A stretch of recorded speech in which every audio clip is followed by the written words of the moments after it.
Good morning, everyone. Can you hear Good me? morning, sir. Yes, sir. Okay.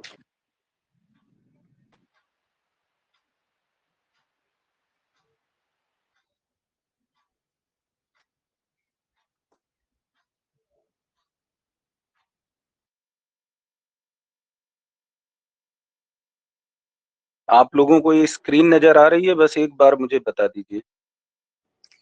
Yes, sir. Okay, thank you. Okay Yes, sir. Okay, thank you.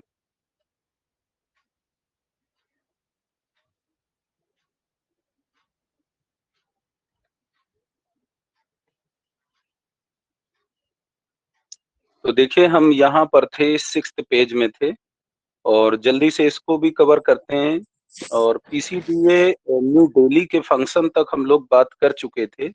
अब हम CDA IDs के function की बात करते हैं। जरा इसको ध्यान से समझिएगा, जो इम्पोर्टेंट पॉइंट है हम लोग नोट डाउन कर लेते हैं और आगे बढ़ते हैं तेजी तेजी से। तो सर आप लंदन जानते हैं कि हाँ, लंदन अकाउंट के बारे में, जो लंदन अकाउंट करंट के बारे में बात कर रहे थे, तो ये एक्चुअली में ये ब्रिटिश पीरियड में या उसके बाद कुछ दिनों तक एक जो है ऐसा अकाउंट जो है था आपका, जो लंदन से ट्रांजैक्शन के लिए था। ठीक है, और इसके बारे में अकाउंट कोड पढ़ाते हुए भी मैं आपको बताऊंगा। ठीक है, अभी ये शायद वो जो है अब उसका यूज बहुत ज्यादा नहीं है, या ऑलमोस्ट ऑब्सोलीट ही कह सकते हैं आप। ठीक है, तो इसके बारे में हम लोग डिटेल समझेंगे अकाउंट कोड पढ़ते हुए, जब इसका फिर से कहीं पर चर्चा आएगी। ठीक है, आवाज आ रही है? Yes sir. हाँ जी सर, आ रही है, आ रही है। हम्म। तो देखिए, अब जो है हम लोग ये सीडीए आईडीएस का जो फंक्शन है उसके बारे में समझते हैं। आप जान रहे हैं कि ये इंटीग्रेटेड डिफेंस स्टाफ का जो ये सिस्टम है, ये काफी पहले से, ये 23 अगस्त 2004 से आपका जो है ऑपरेशनल है। CDA IDs new Delhi integrated defence staff. ठीक है, और ये तीनों सेनाओं से संबंधित जो ऑर्गेनाइजेशन है जो कि हेडक्वार्टर आईडीएस और हेडक्वार्टर एसएफसी के अंतर्गत काम करते हैं, ये ऑर्गेनाइजेशन। हेडक्वार्टर्स आईडीएस क्या है? Headquarters integrated defence staff. और हेडक्वार्टर्स एसएफसी क्या है? Strategic forces command. आप ये चाहें तो ये फुल फॉर्म लिख सकते हैं। आप टॉप में हेडिंग डाल लीजिए, CDA IDs new Delhi, CDA IDs new Delhi. और उसके बाद नेक्स्ट पॉइंट लिखिए, इनका जो फंक्शन है, नेक्स्ट पॉइंट में लिखिए audit, payment of bills, payment of bills, और बिल्स के बाद में स्टोर्स, मिसलेनियस, कॉन्टिंजेंट। ये 3 टर्मिनोलॉजी लिख लीजिएगा तो आपको आइडिया हो जाएगा कि ये बिल्स किस चीज से परटेन करते हैं।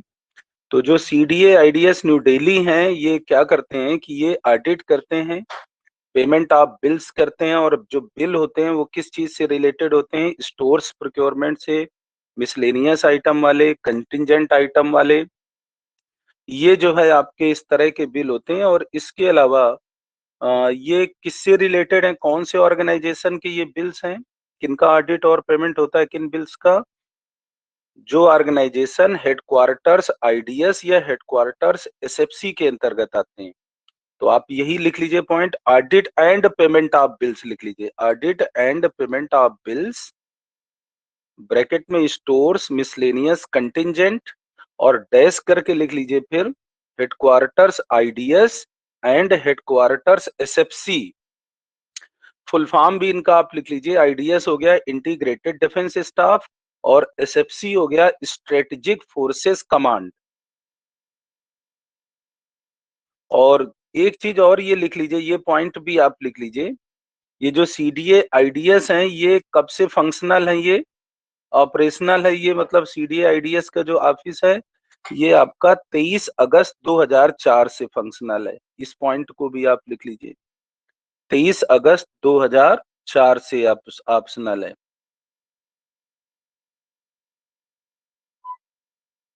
और एक बात ये भी समझ लीजिए कि ये जो हेडक्वार्टर्स आईडीएस और हेडक्वार्टर्स एसएफसी के कौन से ऑर्गेनाइजेशन को ये कैटर करता है सीडीए आईडीएस न्यू दिल्ली? तो जो नई दिल्ली के आसपास या भोपाल के आसपास है, भोपाल में या भोपाल के आसपास, तो ये भी एक पॉइंट लिख लीजिए। जो सीडीए आईडीएस न्यू दिल्ली है, तो ये आप इसको डैश करके लिख लीजिए, jurisdiction CDA IDs new Delhi dash jurisdiction dash headquarters IDs and headquarters SFC in and around new Delhi and Bhopal, ये जरूर लिख लीजिए। सीडीए आईडीएस न्यू दिल्ली का डैश करके ज्यूरिसडिक्शन लिख लीजिए, और इनका ज्यूरिसडिक्शन कितना है आपका headquarters IDs and headquarters SFC in and around new Delhi and Bhopal. मतलब जो हेडक्वार्टर्स आईडीएस या एसएफसी के नई दिल्ली या भोपाल में या उसके आसपास हैं, वो ऑर्गेनाइजेशन को ये कैटर करते हैं। ये समझ गए होंगे आप। इसके अलावा ध्यान दीजिए, एक और आपके जेसीडीए एएनसी हैं, जो यही इंटीग्रेटेड डिफेंस स्टाफ या ट्राई सर्विसेज को कैटर कर रहे हैं। तो नेक्स्ट पॉइंट में आप लिख लीजिए JCDA ANC Andaman Nicobar command. Next point में लिख लीजिए JCDA ANC Andaman Nicobar command, और ब्रैकेट में पोर्ट ब्लेयर लिख लीजिएगा। ये इनका जो लोकेशन है ऑफिस का, वो पोर्ट ब्लेयर है। और ये जो है डैश करके लिख लीजिए under administrative and functional control आप सीडीए आईडीएस न्यू दिल्ली, ये पॉइंट भी लिख लीजिए। जो जेसीडीए एएनसी पोर्ट ब्लेयर है, डैश करके आप लिख लीजिए अंडर एडमिनिस्ट्रेटिव एडीएमएन, केवल इतना लिख लिया करिए, शार्ट में लिखिए सब कुछ, अंडर एडीएमएन एंड एफयूएनसी, केवल इतना ही लिख लो और समझो। Under administrative and functional control आप सीडीए आईडीएस, और न्यू दिल्ली के लिए केवल एनडी लिख लीजिए, सीडीए आईडीएस एनडी। और कब से है ये देखिए, ऑपरेशनल कब से, वो भी डैश करके लिख लीजिए 1/4/2005 से 1 अप्रैल 2005 से। कौन? जेसीडीए एएनसी, ये कब से ऑपरेशनल है? 1 अप्रैल 2005 से। सीडीए आईडीएस कब से ऑपरेशनल है? 23 अगस्त 2004 से। इसके बाद में जेसीडीए एएनसी में डैश करके इनका वर्क लिख लीजिए, जो इनका मतलब ज्यूरिसडिक्शन है, फंक्शन किसके लिए करते हैं। तो ये क्या कर रहे हैं देखिए जरा, लिखा है कि who is responsible for providing audit, payment, accounting and financial advises. देखो चारों फंक्शन जो हमारे हैं डीएडी के, वो चारों काम ये कर रहे हैं। और किसके लिए कर रहे हैं? मतलब आप डैश करके JCDA ANC dash audit, payment, accounting, financial advice dash unit and formations of ANC, ऐसे लिख लो। मतलब जो अंडमान एंड निकोबार कमांड के अंतर्गत जो यूनिट एंड फॉर्मेशन आते हैं, उनको ये चारों तरह की सेवाएं दे रहे हैं। कौन? जेसीडीए एएनसी। तो आई थिंक कि आप लोग ये बात समझ गए होंगे। जितने भी फैक्ट थे हम लोगों ने लिख लिए, नोट डाउन कर लिए। हमारा यही काम है, ऑब्जेक्टिव टाइप एग्जामिनेशन के लिए हमें फैक्ट पे फोकस करना है। तो फैक्ट हम लोगों ने नोट डाउन कर लिया, आप समझ गए होंगे। इसके बाद देखिए यहाँ पर जो है फिर डीएडी के बहुत सारे ऑफिसेस के नाम लिखे हुए हैं, आप लोगों को ये बहुत अच्छी तरह से मालूम होना चाहिए। और सर ये मैप ऑर्गेनाइजेशन क्या है? क्या चीज? Map organisation, MAP। Map organisation ये आर्मी का एक विंग है ना, जो कि जो है जो भौगोलिक क्षेत्र होते हैं, कहाँ पर कौन सी चीज है, ये सब उनको मेंटेन करते हैं। मैप ऑर्गेनाइजेशन का बहुत बड़ा रोल होता है आर्मी में,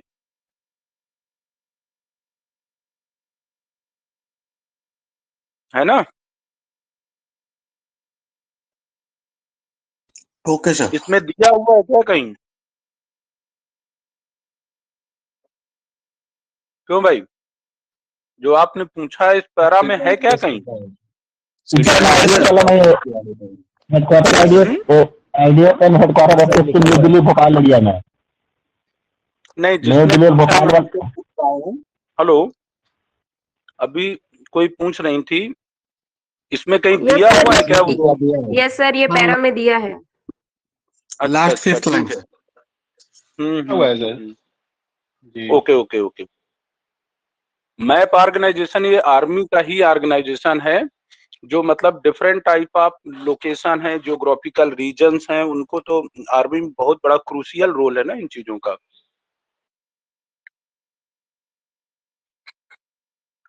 इसके बाद देखिए ये जो ऑफिसेस के नाम दिए हुए हैं ये आपकी जुबान पर होना चाहिए। ये सब बार बार पढ़ने, इसमें ज्यादा कुछ नहीं है, केवल आपको पढ़ना है। पीसीए फैक्ट्रीज कोलकाता, ये ऑफिस अब जो है ऑब्सोलीट होने की पोजीशन में है बिल्कुल, ठीक है, ऑलमोस्ट हो ही चुका है। पीसीडीए पेंशन इलाहाबाद आप अच्छी तरह जानते हो, ठीक है, ये क्या फंक्शन करते हैं ये हम लोग डिस्कस कर चुके हैं। सीडीए आर्मी म्यूरुत, ये सेंट्रल कमांड के ही एक सर्टेन भौगोलिक क्षेत्र को, क्या डीएसी है, डिफेंस अकाउंटिंग सर्किल है, जो आर्मी को अपनी सर्विसेज कैटर कर रहे हैं। पीसीडीए सीसी लखनऊ, ये तो सेंट्रल कमांड का सबसे बड़ा भौगोलिक क्षेत्र है, डीएसी का सबसे बड़ा डीएसी है, जिसे कि एसएजी लेवल या एचएजी लेवल, सॉरी एचएजी लेवल के अधिकारी जो है इसको हेड कर रहे हैं, जिन्हें आप पीसीडीए कहते हैं, principal controller.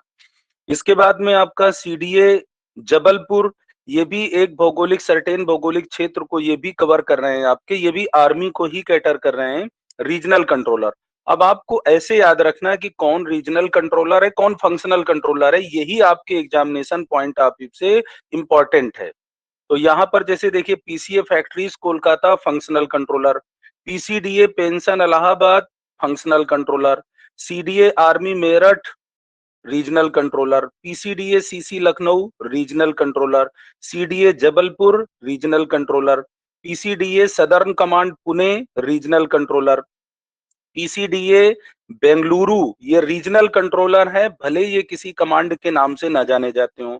CDA Chennai regional controller, CDA Secunderabad regional controller, PCDA western command, जिसमें कमांड का नाम आ रहा है वो तो 100% रीजनल ही है, जितने भी नॉमेनक्लेचर हैं आपके, ये western command Chandigarh regional controller, PCDA northern command Jammu regional controller, CDA Patna regional, CDA Guwahati regional, PCDA new Delhi, इनको आप जो है फंक्शनल की श्रेणी में रख सकते हैं, है ना, क्योंकि ये एक पर्टिकुलर फंक्शन के लिए है, इनका रीजन से कोई लेना देना नहीं है।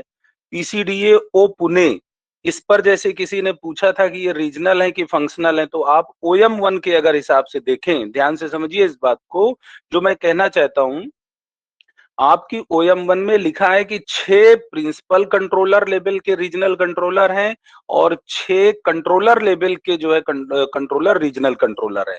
तो जब वो 6 लिख देते हैं, उसके बाद एक लाइन लिखते हैं कि इसके अलावा एक प्रिंसिपल कंट्रोलर हैं जो आर्मी के केवल ऑफिसर्स को कैटर कर रहे हैं फाइनेंशियल सर्विसेज, तो उनको आप जो है एक तरीके से जो है फंक्शन में ही ले सकते हैं, फंक्शनल कंट्रोलर में ही ले सकते हैं रीजनल के बजाय। बहरहाल इस सवाल का जवाब जो है आने वाले टाइम में मैं जरूर दूंगा, लेकिन मैं एक बुक का इंटरप्रिटेशन यहाँ पर कर रहा हूँ कि उन्होंने 6 दे दिए हैं प्रिंसिपल कंट्रोलर लेवल के और 6 दे दिए हैं कंट्रोलर लेवल के, इसके बाद फिर ये इनके बारे में लिखा हुआ है।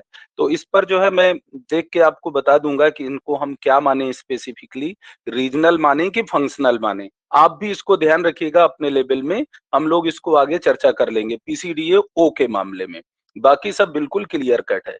PCDA navy Mumbai functional, PCDA R and D New Delhi functional, CDA R and D Bengaluru functional, CDA PD pension disbursement जो कि 51 डीपीडीओ जिनके अंडर में है, फंक्शनल हो गए ये। इसके अलावा पीसीडीए एयरफोर्स देहरादून फंक्शनल। अब ये जो सीडीए एयरफोर्स न्यू दिल्ली लिखा हुआ है ये भी अब पीसीडीए हो चुके हैं, मैंने भी अपडेटेड बुक मंगा रखी है, बहुत सारी चीजें जब हार्ड कॉपी मेरे पास आ जाएगी 1-2 दिन में, उसके बाद ये क्लास और आपकी बेहतरीन होने वाली है। मैं सीधे हार्ड कॉपी लेकर आपके सामने खड़ा हो जाऊंगा और मैं आपको बताता जाऊंगा कि क्या क्या आप करते चले जाइए। ये सॉफ्ट में ये स्क्रीन शेयर करने वाला काम जरूरत पड़ेगी तो खत्म कर देंगे, तो वहाँ लेटेस्ट वर्जन आपको हम डिस्कस करेंगे। तो ये भी आपका, जहां पर कोई ऐसी चीज मिल जाती है उसमें आपको भी अलर्ट रहना है। आप ये मत रहिए कि जो है आप अलर्ट ना रहें, बिल्कुल आप भी अलर्ट रहिए, मैं भी अलर्ट हूं, आप भी अलर्ट रहिए। मुझसे कुछ स्लिप हो जाए तो आप बता दीजिए। ये मत सोचिएगा कि बस मुझे आप इंसाइक्लोपीडिया मान लें और बस मतलब जो है आप ये पिन पॉइंट करते रहें। तो आप भी होशियार रहिए, मैं भी होशियार रहूँ, तभी बहुत अच्छी स्टडी होगी। तो जैसे यहाँ पर ये न्यू दिल्ली वाला हो गया है, तो ये भी आपका जो है ये 2014 वाले वर्जन में सीडीए ही लिखा हुआ है, जबकि वो पीसीडीए एयरफोर्स न्यू दिल्ली हो चुके हैं। इसी तरह ये देखिए सीडीए ट्रेनिंग में जो आ रहे हैं इन्हें डीएफएम में, इनको भी आप फंक्शनल में ही रख सकते हैं आप।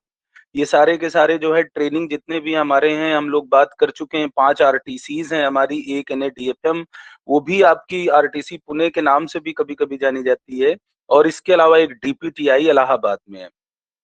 इसके अलावा CDA CSD canteen stores department, ये फंक्शनल हो गए।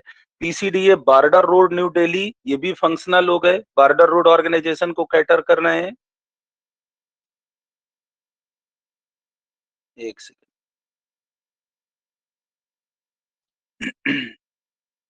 थोड़ा सा रुक रहा है ये आगे बढ़ने में,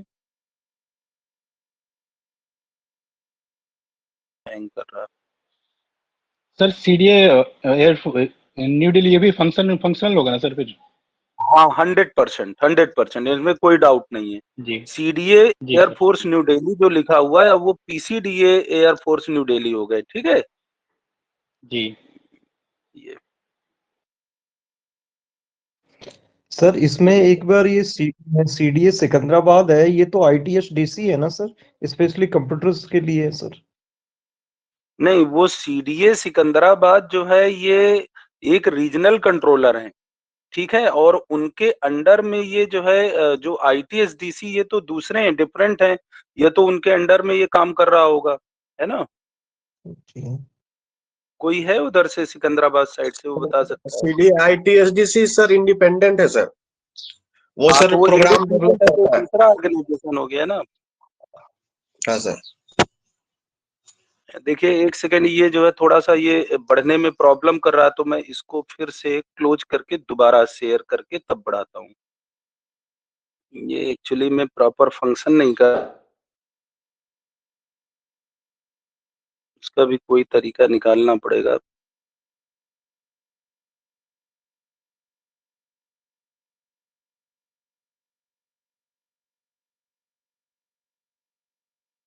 चलिए अब आगे बढ़ गया। तो देखिए इसके अलावा आप देख सकते हैं ये सीडीए बीआर गुवाहाटी है, तो गुवाहाटी में भी आपके 2 सीडीए हो गए। एक सीडीए आपके रीजनल कंट्रोलर हैं, समझिए जरा, गुवाहाटी में 2 सीडीए हैं। एक सीडीए आपके आर्मी वाले हैं रीजनल कंट्रोलर, और एक सीडीए बॉर्डर रोड ऑर्गेनाइजेशन वाले हैं गुवाहाटी।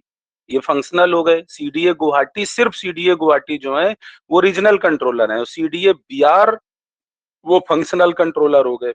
आर्मी से जुड़े हुए, बिल्कुल क्लियर कट इस बात को समझ लीजिए कि जितने कंट्रोलर आपके आर्मी से जुड़े हुए हैं वही रीजनल कंट्रोलर है। पीसीडीए ओ का जो स्टेटस है हम उसकी बात बाद में कर लेंगे।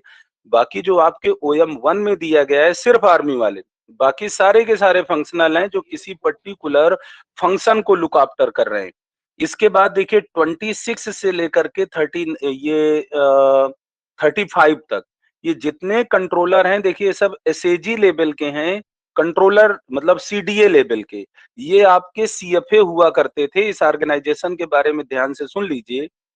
पूरी इंडिया के अंदर जितनी ऑर्डिनेंस फैक्ट्रीज थी, वो ऑर्डिनेंस फैक्ट्रीज यानी ओएफबी साइड में उनको ग्रुपिंग जो की गई थी वो उनके मैन्युफैक्चरिंग आइटम्स के आधार पर की गई थी। जैसे क्लॉथिंग ग्रुप, जैसे एम्यूनिशन ग्रुप, जैसे व्हीकल ग्रुप, इस तरह से उनको किया गया था ग्रुपिंग। लेकिन हमारा जो एसोसिएशन था फैक्ट्रीज के साथ वो भौगोलिक क्षेत्र के मुताबिक था। जैसे उदाहरण के तौर पर कानपुर, अब कानपुर में 5 ऑर्डिनेंस फैक्ट्रीज थी जो कि अलग अलग मैन्युफैक्चरिंग करती थी। कोई कपड़ा मतलब कोई क्लॉथिंग से जुड़ी हुई थी, कोई एम्यूनिशन से जुड़ी हुई थी, कोई आपकी जो है स्मॉल आर्म्स से जुड़ी थी। मतलब ज्यादातर आपकी जैसे आर्म्स और ये आर्म्स एंड एम्यूनिशन एक तरफ और दूसरी तरफ आपका क्लॉथिंग। लेकिन उन सब को controller of finance and accounts Kanpur he look after कर रहे थे।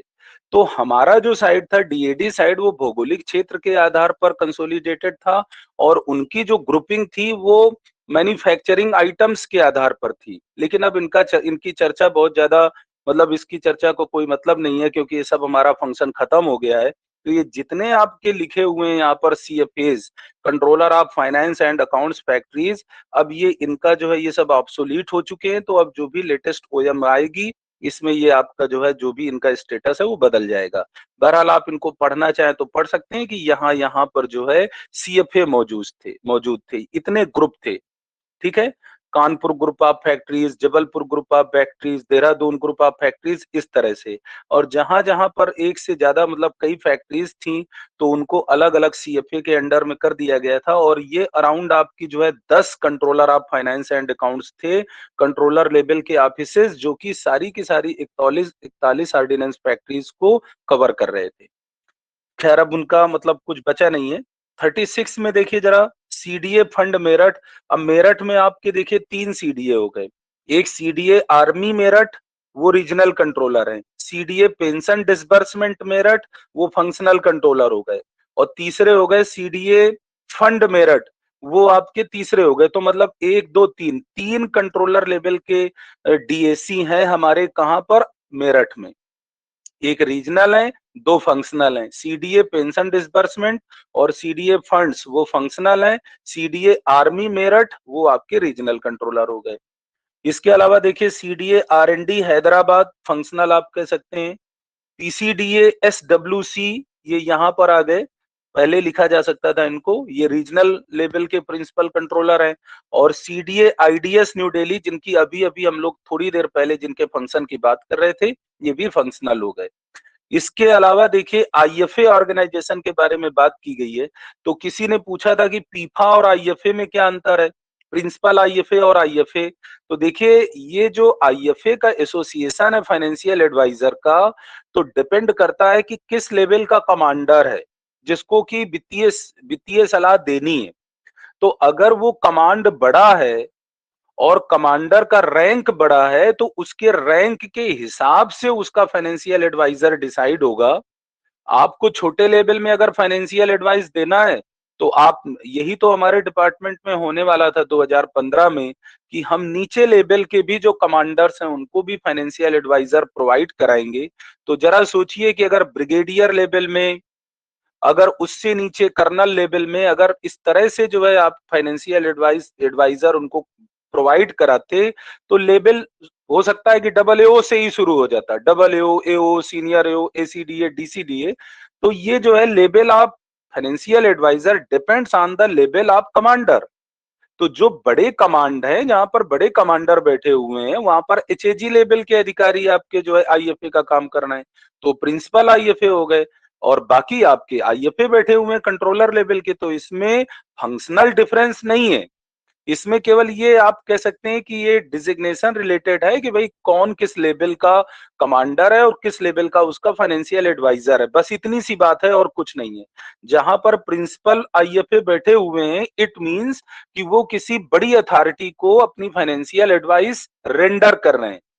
मुझे लगता है ये बात समझ आ गई होगी सबको, अब जिसने भी सवाल किया था। तो ये जो है देखिए, ये आर्मी में कौन कौन से प्रिंसिपल एडवाइजर हैं, प्रिंसिपल IFA हैं, कौन IFA हैं, ये बात आप लोगों को अच्छी तरह से समझ के रखनी है। यहाँ पर कोई भी जो आपके एक्रोनिम यूज हुए हैं, जो शॉर्ट फॉर्म यूज हुए हैं, उनका फुल फॉर्म भी सबको लिखना है।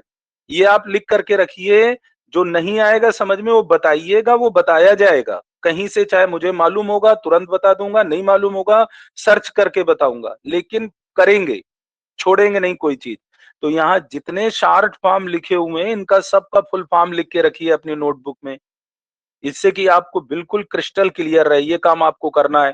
तो आर्मी के जितने प्रिंसिपल IFA और IFA हैं, इसकी लिस्ट जो है आपको लिख लेनी है अपनी नोटबुक में। और बस एक बार उठे, देख लिया, जब कभी मूड आया देख लिया, बस वो याद हो जाएगा। एक बार में याद नहीं होगा, रिवीजन करना पड़ेगा बार बार। नेवी के देखिए, आपके नेवी में 6 IFA हैं आपके, एक प्रिंसिपल IFA और बाकी 5 IFA लेवल के हैं। कोस्ट गार्ड में आपके इधर इस पेज में एक नजर आ रहे हैं, और अगले पेज में हम देख रहे हैं तो हाँ एक ही है कोस्ट गार्ड में आपके। एयर फोर्स में 8 आपके IFA हैं, एक प्रिंसिपल IFA हैं जो कि एयर हेडक्वार्टर्स न्यू दिल्ली को कैटर कर रहे हैं, फाइनेंशियल सर्विसेज यानी फाइनेंशियल एडवाइस रेंडर कर रहे हैं। बाकी सारे के सारे IFA लेवल के हैं, ये सब आपको याद रखना है। बॉर्डर रोड में सिर्फ एक IFA है, R&D में सिर्फ एक IFA है, IDS के लिए देखिए 2 IFA हैं, एक प्रिंसिपल कंट्रोलर लेवल के हैं जो प्रिंसिपल IFA हैं IDS के, और दूसरे आपके जो है अंडमान निकोबार आइलैंड के लिए हैं। तो आप इसे समझ सकते हैं कि यानी जो CDA IDS मतलब जो हमारा एयर हेडक्वार्टर या जो एयर नहीं सॉरी जो हेडक्वार्टर्स IDS और हेडक्वार्टर्स SFC है, दोनों को फाइनेंशियल एडवाइस ये कैटर करते होंगे आपके प्रिंसिपल IFA ये न्यू दिल्ली में, और बाकी जो आपके अंडमान निकोबार कमांड है उसको फाइनेंशियल एडवाइस कैटर करने के लिए ये IFA पोर्ट ब्लेयर में हो गए। तो अब आप समझिए कि पोर्ट ब्लेयर में हमारे एक JCDA ANC हो गए जो कि IDS को लुक आफ्टर कर रहे हैं, मतलब वो आपके जो है, और एक ये IFA आपके हो गए। ठीक है, ध्यान रखिएगा इस बात को। और हाँ हाँ सर, जो ये आर्मी में नंबर 10 दिया हुआ है, इसका फुल फॉर्म थोड़ा बता देंगे? क्या चीज? आर्मी जो IFA में नंबर 10 पे जो मेंशन है सर, सर वो एक बार फुल फॉर्म बता देंगे क्या? पीछे वाले पेज में जाना पड़ेगा, क्या था, 1 मिनट, ये हैंग कर जाता है। टार्क तो सर आर्मी वाले में IDS लिखा हुआ है सर, कहाँ? अच्छा ये मैप, अभी इसी तो बात हो रही थी madam, army training command, army training command. Okay, thank you. ऐसा है, कुछ चीजें आप लोग जो है वो जो टेलीग्राम ग्रुप बनाया गया है उसमें आप डाला करिए, और मैं आप सभी लोगों से रिक्वेस्ट करता हूं, आप अलग अलग जगह पर बैठे हुए हैं तो आपको अगर कोई इंफॉर्मेशन है, बहुत सारी इंफॉर्मेशन ऐसी है कि by virtue of limitation of my own exposure in the department I must not be knowing them, then if you know them those informations you can tell them.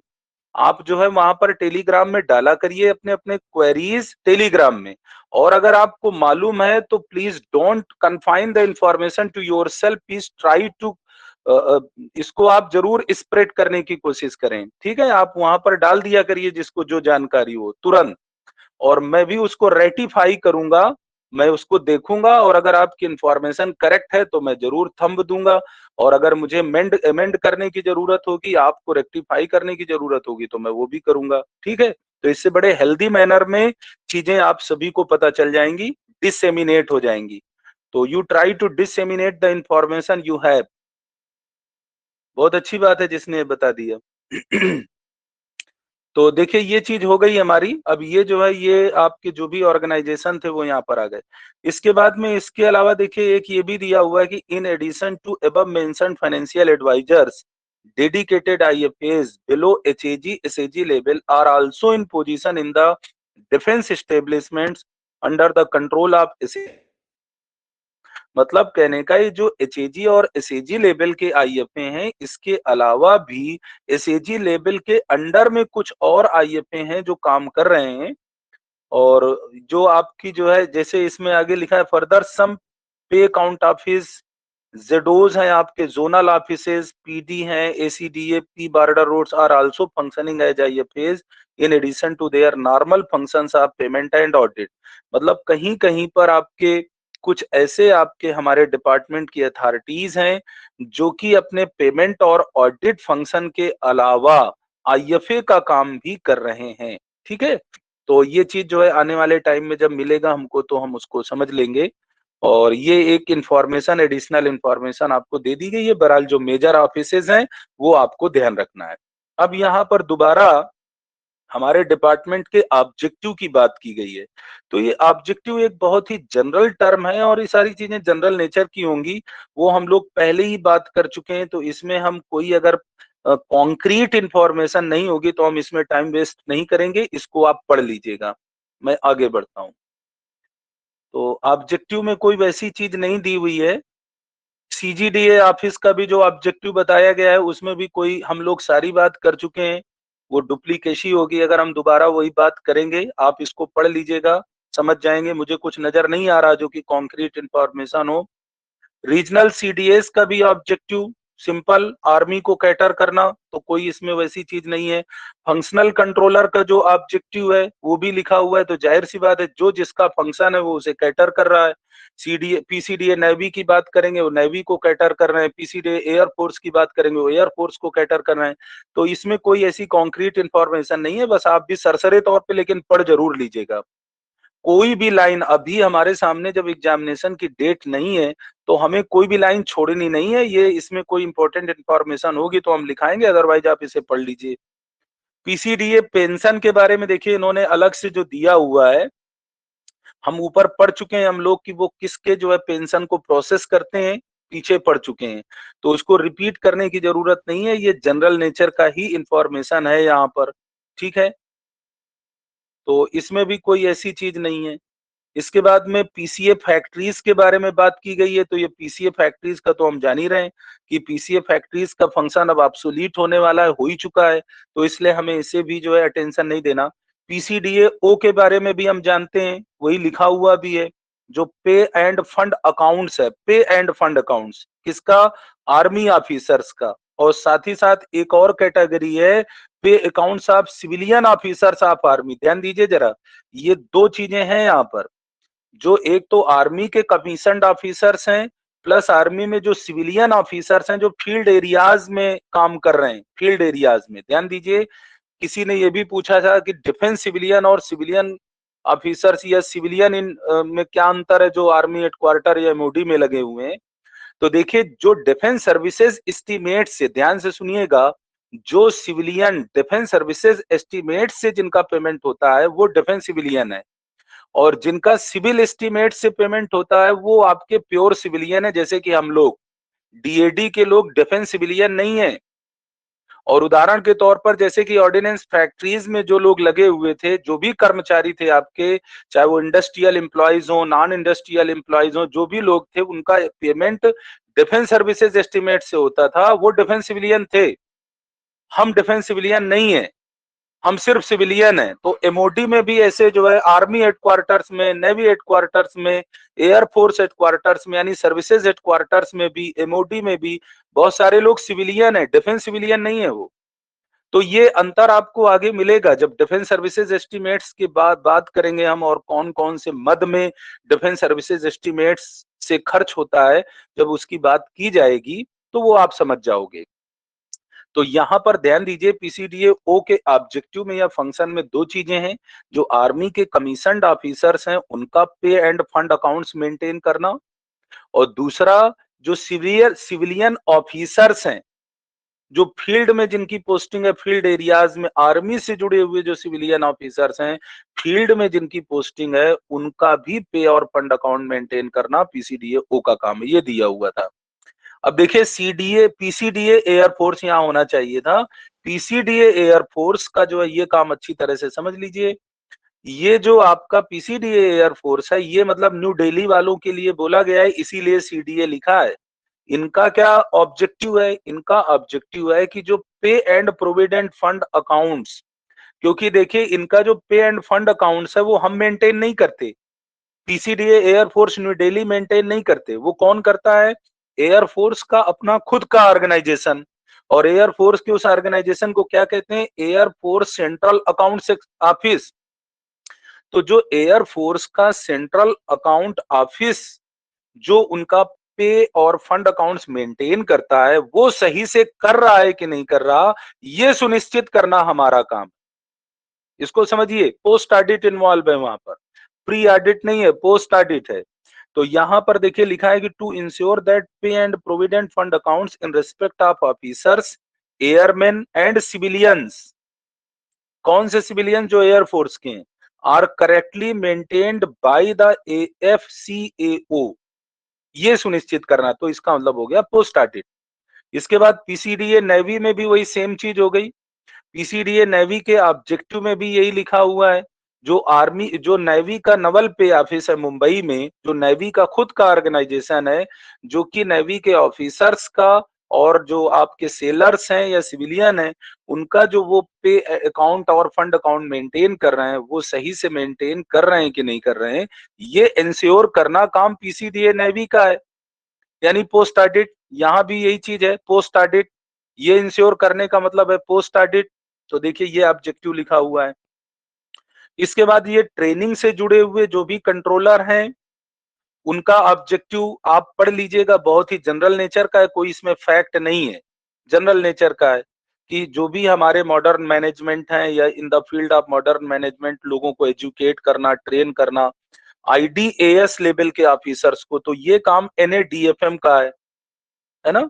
इसके बाद में to reorient officers and staff of DAD in accounting, audit, financial disciplines, तो जो भी हमारे मतलब staff हैं, officers हैं DAD के, उनको रीओरिएंटेशन कोर्स कराना, समय समय पर उनको वो चीजें जो है जो कि भूलने लगते हैं वो उन्हें समय समय पर रिएंटेशन कोर्स के माध्यम से रिफ्रेश करना, लीडरशिप क्वालिटी डेवलप करना ऑफिसर्स के अंदर DAD के, साथ ही साथ जो भी मैनेजमेंट अकाउंटिंग के कॉन्सेप्ट हैं, आपके मॉडर्न कॉन्सेप्ट, उन्हें डिसेमिनेट करना, लोगों तक पहुंचाना ऑफिसर्स को, सेमिनार्स के माध्यम से, डिस्कशंस के माध्यम से, जो भी मॉडर्न कॉन्सेप्ट हैं फाइनेंशियल एडमिनिस्ट्रेशन के जो कि गवर्नमेंट अकाउंट्स में अप्लीकेबल हैं, उनसे लोगों को कीप एब्रेस्ट का मतलब है उनको जागरूक बनाए रखना, उनको अपडेटेड रखना, जो भी मॉडर्न कॉन्सेप्ट है, ये काम आपका ट्रेनिंग डिवीजन का है। तो ये बहुत ही जनरल नेचर का आप समझ जाएंगे। CDA फंड का काम क्या है? ऑब्जेक्टिव, तो ऑब्जेक्टिव देखिए CDA फंड का क्या काम है? प्रोविडेंट फंड अकाउंट्स मेंटेन करना, करेक्ट एंड कंप्लीट, मतलब सही तरीके से और कंप्लीट मैनर में, timely annual account slips timely subscriber को इशू करना, जैसे कि DAD के लोग CDA फंड, मतलब CDA फंड किसका फंड मेंटेन करता है? DAD के लोगों का। और आर्मी के जो सिविलियंस हैं, ये आपने पढ़ा था, तो ये जो है ये इसमें जो है ये मतलब उसको जिसका भी ये प्रोविडेंट फंड मेंटेन करते हैं उसको कंप्लीट मेंटेन करना समय समय पर, या जो भी एनुअल स्लिप इशू होती है, आपको CCO9 मिलता है सब्सक्राइबर्स को, तो वो इशू करना। इसके अलावा expeditious payment of claims on account of advances, withdrawals wherever such claims are payable by that office. जब कभी भी देखिए जो ओल्ड पेंशन स्कीम में जो लोग हैं जिनका कि GPF कटता है, तो समय समय पर वो अपने GPF से एडवांस का विड्रॉल करते हैं या फाइनल विड्रॉल करते हैं, तो वो पेमेंट करना, एक्सपीडिटियस तरीके से ये पेमेंट करना, लोकल लेवल में पेमेंट हो जाता है लेकिन अल्टीमेटली उसका जो रिफ्लेक्शन होता है वो आपका CDA फंड मेरठ के द्वारा ही होता है। साथ ही साथ प्रॉम्प्ट सेटलमेंट करना क्लेम्स का, जब भी कभी सब्सक्राइबर कोई नॉन इफेक्टिव हो जाए, तो नॉन इफेक्टिव होने का मतलब है कि at the time of retirement, जब कोई भी सब्सक्राइबर रिटायर हो जाता है, तो उसका जो भी अमाउंट है, जो भी क्लेम है, उसको प्रॉम्प्टली सेटल करना, यानी उसका जो भी भुगतान है, उसकी मूलधन का और ब्याज का, वो पूरा का पूरा भुगतान उसके फंड का कर देना, ये फाइनल सेटलमेंट हो गया। तो ये आपका ऑब्जेक्टिव है CDA फंड का। फंक्शन हम लोग पहले पढ़ चुके हैं। PIFA और IFA का फंक्शन क्या है आप अच्छी तरह जानते हैं, ये मैं पहले भी बता चुके हैं हम लोग।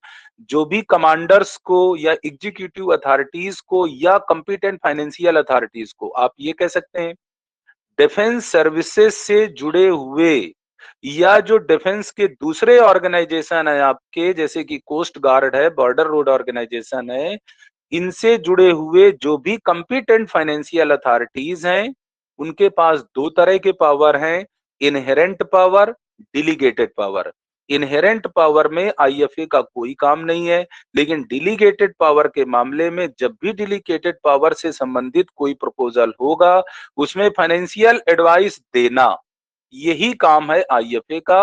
और अपनी फाइनेंशियल एडवाइस के माध्यम से जो डिफेंस एक्सपेंडिचर है उसमें एफिशिएंसी लाना। इफिशियंसी का मतलब ये है कि कम से कम दाम में ज्यादा से ज्यादा फायदा पाना। हमारा टारगेट क्या रहता है, जैसे कि एक इंडिविजुअल के तौर पर आपकी कोशिश होती है कि आप मार्केट जाते हैं तो आप अपने पैसे का बेस्ट यूटिलाइजेशन चाहते हैं, ऑप्टिमम यूटिलाइजेशन चाहते हैं, ऑप्टिमम बेनिफिट चाहते हैं। तो वैसे ही हमारा काम है, यही हमारा काम है कि जो डिफेंस बजट जहां जहां पर खर्च होता है, तो उसको हम ऑप्टिमम यूटिलाइजेशन कर पाएं, कम से कम खर्चे से ज्यादा हम फायदा उठा पाए, यही काम है IFA का। तो मेजर फंक्शन आपका ये है। और ये फाइनेंशियल एडवाइस हम किस रेस्पेक्ट में देते हैं? उस डिफेंस एक्सपेंडिचर में जो डिफेंस एक्सपेंडिचर किसी CFA की डेलीगेटेड फाइनेंशियल पावर के अंतर्गत आता है, इनहेरेंट पावर के अंतर्गत नहीं। और ये डेलीगेशन ऑफ फाइनेंशियल पावर कब हुआ, कैसे हुआ, हम पहले समझा चुके हैं। तो मुझे लगता है ये आप समझ चुके होंगे। देखिए ये दूसरी लाइन में लिखा भी है इन्होंने, to achieve maximum value for public money in a cost effective manner. बहुत ही अच्छे शब्दों में बात कह दी गई है। जो पब्लिक मनी है, जो टैक्स पेयर मनी है, एक्सचेकर मनी है, उसकी हम मैक्सिमम वैल्यू हासिल कर सकें और बहुत ही कॉस्ट इफेक्टिव मैनर में। इसके बाद देखिए अलाइनमेंट ऑफ वर्क बताया गया है। तो इसमें देखिए जैसे CGDA ऑफिस के वर्क और वहां के डिविजन्स के बारे में बात की गई है कि कितने सेक्शन है, और ये चेंज हो चुका है, इसलिए इसके बारे में आपको अलग से इंफॉर्मेशन हम दे देंगे। जो चेंज हो चुका है वो सर्कुलर भी मौजूद है, तो ये जो है आपको बता दिया जाएगा। ठीक है, तो CGDA ऑफिस रीऑर्गेनाइज किया गया है, तो वो जो सेक्शन भी हैं वो भी बदल चुके हैं। इसके बारे में बाद में बात होगी। इसके बाद ये देखिए जितने भी ये नंबर 2 में हैं, ये सारे के सारे CDA PCDA रीजनल हैं। तो रीजनल कंट्रोलर ऑफिसेज में कौन से सेक्शन होते हैं, ये ध्यान से जरूर समझ लीजिए, ये इंपॉर्टेंट है। Record section, account section, pay section, stores contract section, transportation section, internal audit cell, PBOR cell, administration, disbursement section, miscellaneous section, stores audit, stores contract अलग था, स्टोर्स ऑडिट अलग है, इंजीनियरिंग सेक्शन, O&M सेक्शन और fund cell. ठीक है, auto में ये जो है आपका जो दिया हुआ है ना, तो ये जो है आपके ये OM2 जब हम लोग पढ़ेंगे OM2, तो इनकी एक एक सेक्शन की डिटेल जो है आपको वहां पर मिलेगी कि कौन सा सेक्शन क्या काम कर रहा है, वो आपको तब बाद में मिलेगा, लेकिन अभी आप इनको ऐसे ही याद रखिए। ठीक है, इसके बाद में देखिए ध्यान से नोट में जो लिखा है कि जो हमारे पे अकाउंट ऑफिसेज हुआ करते थे, ध्यान से समझिए, ये एक इंपॉर्टेंट बात है। 95-96 में, वित्तीय वर्ष 1995-96 में हमारे ऑर्गेनाइजेशनल सेटअप में एक बड़ा चेंज आया था। वो चेंज ये था, ध्यान से सुनिए, 1995-96 से पहले जितने भी पे अकाउंट ऑफिस थे ऑल ओवर इंडिया, जो आर्मी के डिफरेंट यूनिट्स को पेमेंट कर रहे हैं, तो ये ऑल ओवर इंडिया ये किसके अंडर में थे? Controllers of defence account ORs के लिए ही बने थे। नॉर्थ, सेंट्रल एंड साउथ, 3 थे। देखिए CDA ORs north, CDA ORs central and CDA ORs south, ये 3 CDA थे जिनके अंडर में पूरे के पूरे भारत के पूरे इंडिया के या आर्मी के जितने भी पे अकाउंट ऑफिसेस थे आर्मी से जुड़े हुए, ये 3 CDA के अंडर में थे। लेकिन 1995-96 के बाद इनको क्या किया गया, ये जो है इनको पूरी तरह से complete functional and administrative control इनके ऊपर किसका हो गया? रीजनल कंट्रोलर्स का। तो अब ये रीजनल कंट्रोलर्स के अंतर्गत आ गए हैं, तो जो नियर बाई रीजनल कंट्रोलर्स था उसी के अंतर्गत इनको रख दिया गया। तो जितने पे अकाउंट ऑफिसेज हैं, तो 1995-96 के बाद अब आपके जितने रीजनल कंट्रोलर या रीजनल प्रिंसिपल कंट्रोलर हैं, अलग अलग रीजनल कंट्रोलर और रीजनल प्रिंसिपल कंट्रोलर के अंतर्गत पे अकाउंट ऑफिसेज हो गए। अब ये बात हमें जाननी होगी, जैसे कि यहाँ लखनऊ में 11 GRRC या पे अकाउंट ऑफिस AMC, ये PCDA CC के अंडर में। वहां पर आप बात करेंगे जैसे जबलपुर में CDA जबलपुर के अंडर में कई सारे पे अकाउंट ऑफिसेज हैं। तो पहले जो पे अकाउंट ऑफिसेज थे, सारे के सारे पे अकाउंट ऑफिसेज 3 कंट्रोलर के अंडर में थे केवल। वो लिखा हुआ है CDA ORs north, CDA ORs central and CDA ORs south. लेकिन अब उनको नियर बाई रीजनल कंट्रोलर या रीजनल प्रिंसिपल कंट्रोलर के फंक्शनल और एडमिनिस्ट्रेटिव कंट्रोल में ला दिया गया है। कब से? वित्तीय वर्ष 1995-96 के बाद। तो ये एक बात इन्होंने नोट में बताई है। दूसरी देखिए चीज जो नोट में बताई है कि जो under the principal controller of defence account, southern command, western command, central command, northern command, Patna, CDA Guwahati, CDA army Meerut, there are area accounts offices. ध्यान से सुनिएगा, जो एरिया अकाउंट ऑफिसेज हैं वो सारे रीजनल कंट्रोलर के अंडर में नहीं है। मतलब यहाँ पर देखिए, जो आपके principal controller southern command 1, western command 2, central command 3, और इसके बाद ये northern command 4, CDA Patna 5, CDA Guwahati 6 और सीडीए आर्मी मेरठ ये आपका 7 हो गया। तो ये देखिए 7 ही हैं, और वैसे टोटल आपके 12 रीजनल कंट्रोलर है। टोटल मतलब 6 प्रिंसिपल कंट्रोलर और 6 आपके कंट्रोलर लेवल के, एचएजी और एसएजी 6-6, लेकिन यहां पर केवल 7 को गिनाया गया है जिनके अंडर में एरिया अकाउंट्स ऑफिसेस काम कर रहे हैं। और एरिया अकाउंट्स ऑफिसेस कहाँ है? जहां पर कोई कमांड थोड़ा सा बड़ा है तो सब एरियाज को फाइनेंशियल सर्विसेज कैटर करने के लिए, सर्टेन फाइनेंशियल सर्विसेज कैटर करने के लिए, जैसे कि जो भी सिविलियन है उस सब एरिया के अंतर्गत जो सिविलियन है उनके पे एंड अलाउंसेस का पेमेंट करना, जो यूनिट एंड फॉर्मेशन उस सब एरिया में आते हैं, स्पेसिफिक एरिया में। और इसके अलावा मतलब जो है in addition the work relating to MES, store contract bills. आगे अगले पेज में बढ़ते हैं हम। या miscellaneous claims has also been interested to some of the sub offices as indicated below. तो मतलब कुछ काम और जो है एरिया अकाउंट ऑफिसेज को दिए गए हैं। वैसे एरिया अकाउंट ऑफिस का मेन काम आपको बताया गया है कि जो ये सब एरियाज में यूनिट एंड फॉर्मेशन आते हैं उनके सिविलियन का पे एंड अलाउंसेस आपको भुगतान करना है। लेकिन कुछ और भी है, जैसे कि एमईएस से जुड़ा हुआ काम या स्टोर कॉन्ट्रैक्ट बिल्स हैं आपके, या मिसलेनियस क्लेम है, वो भी जो है उनको जिम्मेदारी दी गई है। तो देखिए वो जो हम लोग काउंट कर रहे थे 7, जो ऊपर हम लोगों ने 7 रीजनल कंट्रोलर हम लोगों ने जो काउंट किए थे वो आपके सामने लिखे हुए हैं। एक पीसीडीए सदर्न कमांड जिनके अंडर में 3 एरिया अकाउंट्स ऑफिसेज हैं, एक अहमदाबाद में, एक जोधपुर में, एक देहू रोड पुणे में। सीडीए आर्मी मेरठ के अंडर में 2 एरिया अकाउंट ऑफिसेज हैं, Agra Dehradun. Western command PCDA के अंडर में 3 है आपके, एक दिल्ली कैंट में है, एक जालंधर कैंट में है और एक पठानकोट में है। 3 एरिया अकाउंट्स ऑफिसेज हो गए। सीडीए पटना जो रीजनल कंट्रोलर हैं उनके अंडर में 2 एरिया अकाउंट ऑफिसेज हो गए, एक सिलीगुड़ी में, एक कोलकाता में। सीडीए गुवाहाटी के अंडर में एक ही एरिया अकाउंट ऑफिस है, शिलोंग में। पीसीडीए नॉर्दर्न कमांड के अंडर में 2 एरिया अकाउंट ऑफिसेज हैं, एक श्रीनगर में, दूसरा उधमपुर में। पीसीडीए सेंट्रल कमांड के अंडर में 2 एरिया अकाउंट ऑफिसेज हैं, एक इलाहाबाद में, एक कानपुर कैंट में। इसके बाद ये एक और आपके सीडीए आईडीएस न्यू दिल्ली के भी अंडर में एक ऑफिस है आपका, जिसका जिक्र पहले आ चुका है। ये सब ऑफिस के नाम से आप इसे समझ सकते हैं। जेसीडीए एएनसी पोर्ट ब्लेयर, हम इसकी बात कर चुके हैं पहले।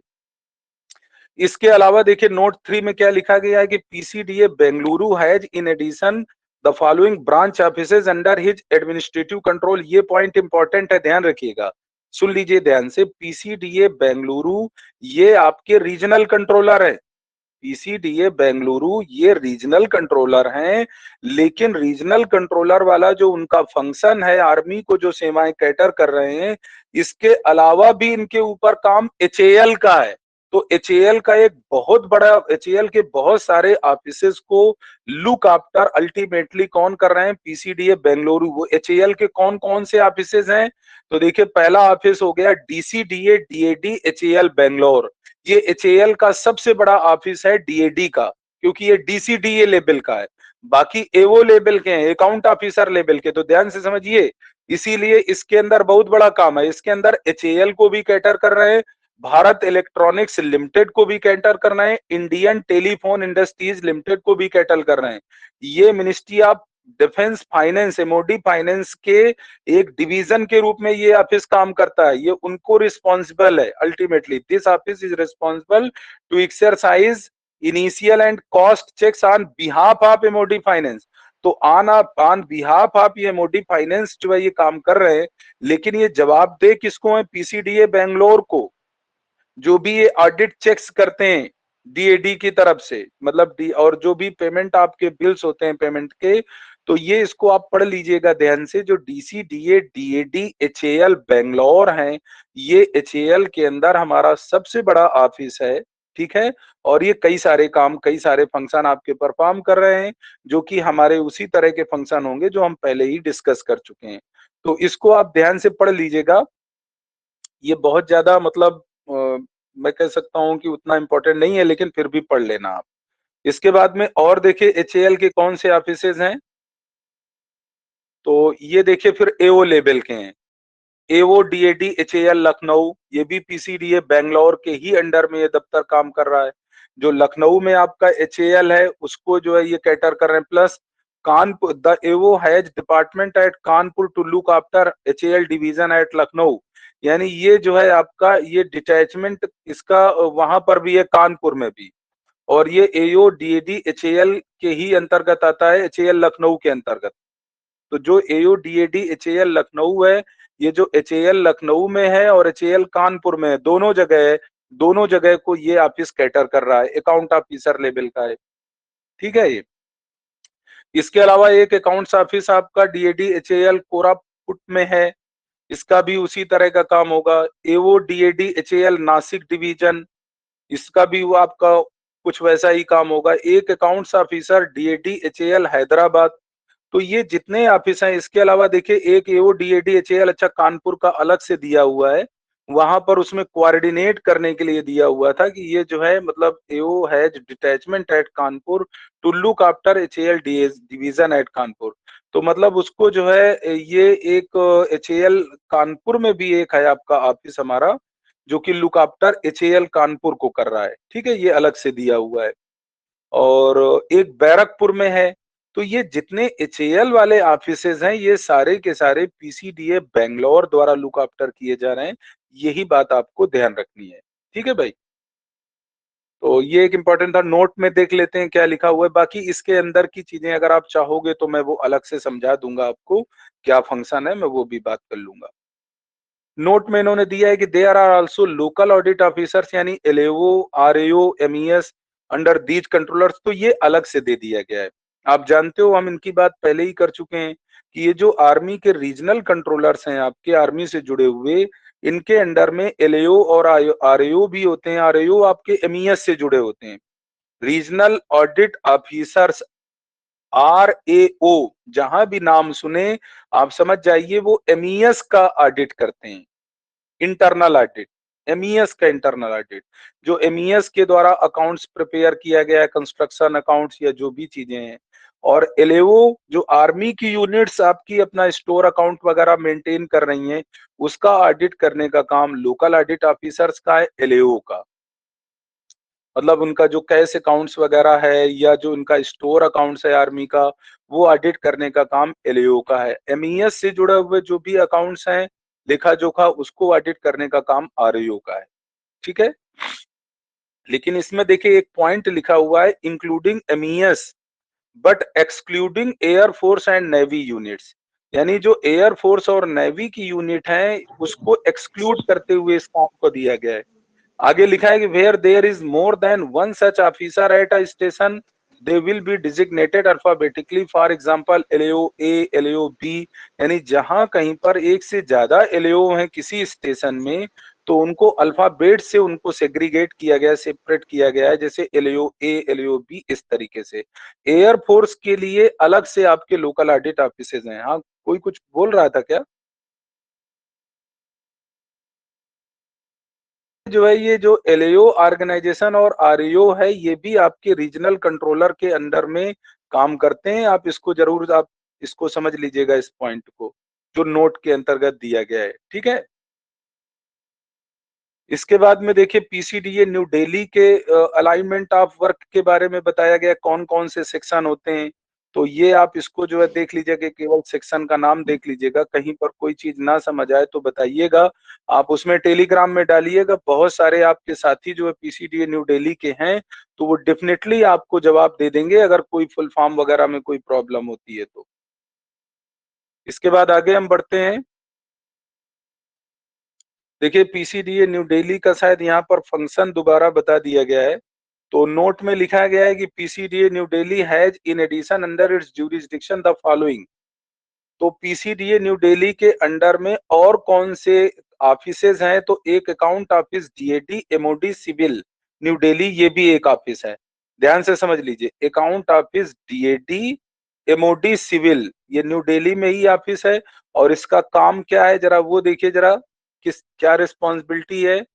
तो ये आपका पेमेंट आप बिल्स करते हैं जो सैलरीज से जुड़ा हुआ होता है, टीएडीए से संबंधित है, मिसलेनियस क्लेम्स हैं किनके? पर्सोनल ऑफ एमओडी, जो एमओडी के आपके कार्मिक हैं उनके पे एंड अलाउंसेस से संबंधित सैलरी, टीएडीए, मिसलेनियस क्लेम, है ना। इसके अलावा मेंटेनेंस ऑफ जीपीएफ अकाउंट उनका in respect of officers and staff belonging to group A B C, जो कि एमओडी के कैडर में बॉर्न है आपके, जो एमओडी के कैडर में है, इंक्लूडिंग दोज ऑन डिप्यूटेशन या foreign service from the ministry, यानी इसमें वो भी शामिल हैं जो कि आपके डिप्यूटेशन में या फॉरेन सर्विस में मिनिस्ट्री की तरफ से। तो ये मतलब उनका जीपी फंड जो उनका प्रोविडेंट फंड है या उसको मेंटेन करने का काम भी है ग्रुप ए बी सी तीनों लेवल के जो कर्मचारी हैं आपके। Determination of pension and gratuity and issue of pension payment order, ये देखिए इंपॉर्टेंट है, यानी पेंशन भी उनकी प्रोसेस करते हैं, पीपीओ भी इशू करते हैं जितने लोग आपके रिटायर होते हैं जो कि एमओडी के अंदर हैं आपके। Settlement of transaction with the ministries department on cash basis, ये भी है आपका। देखिए जो एक प्रिंसिपल अकाउंट ऑफिस की जो चर्चा की गई थी शुरू में कि सीजीडीए के अंडर में एक प्रिंसिपल अकाउंट ऑफिस है जिसे कि PCDA new Delhi look after करते हैं, इस तरह की भाषा में पहले आ चुका है इस ऑफिस का नाम, तो उसी के बारे में यहाँ पर जिक्र किया जा रहा।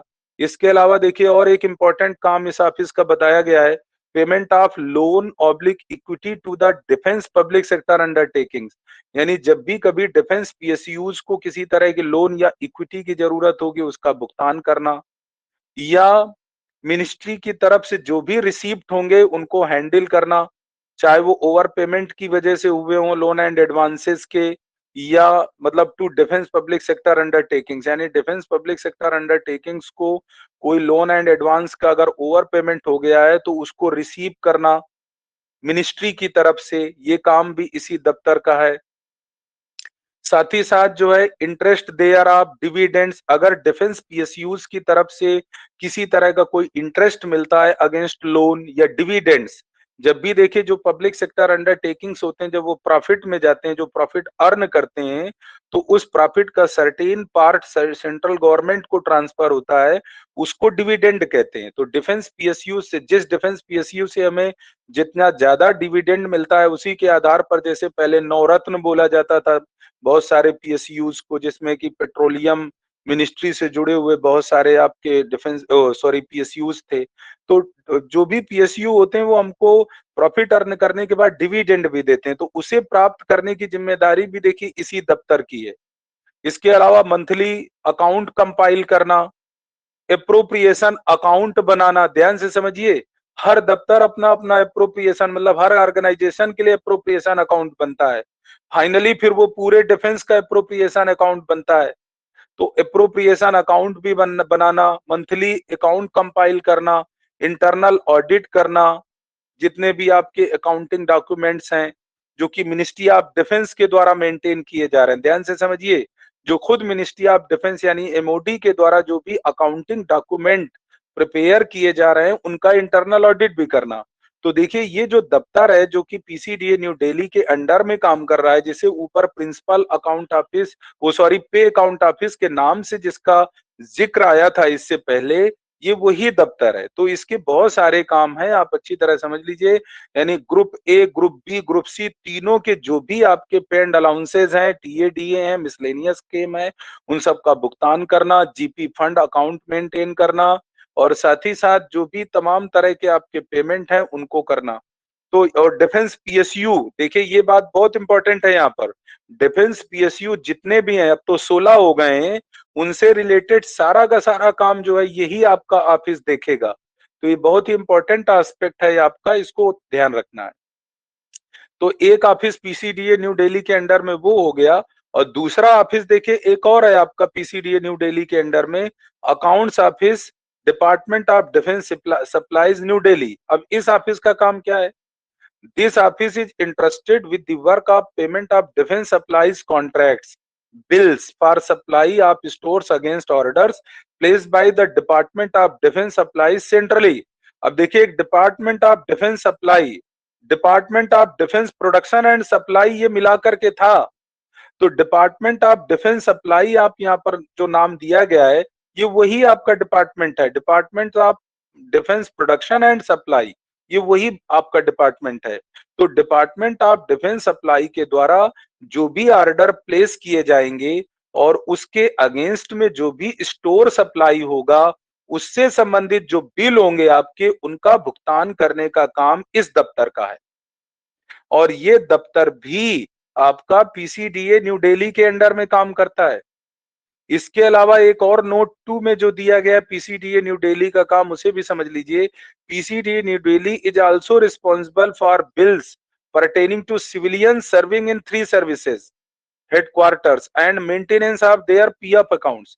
यानी जो तीनों सेनाओं के हेडक्वार्टर्स में, मतलब जो ट्राई सर्विसेज हेडक्वार्टर कह सकते हैं आप, तो उसमें जो आपके ये जो सिविलियन आपके हैं, बल्कि ये आप कह सकते हैं कि जो army headquarters, navy headquarters, air force headquarters, ये आप कह सकते हैं जो सर्विस हेडक्वार्टर्स हैं।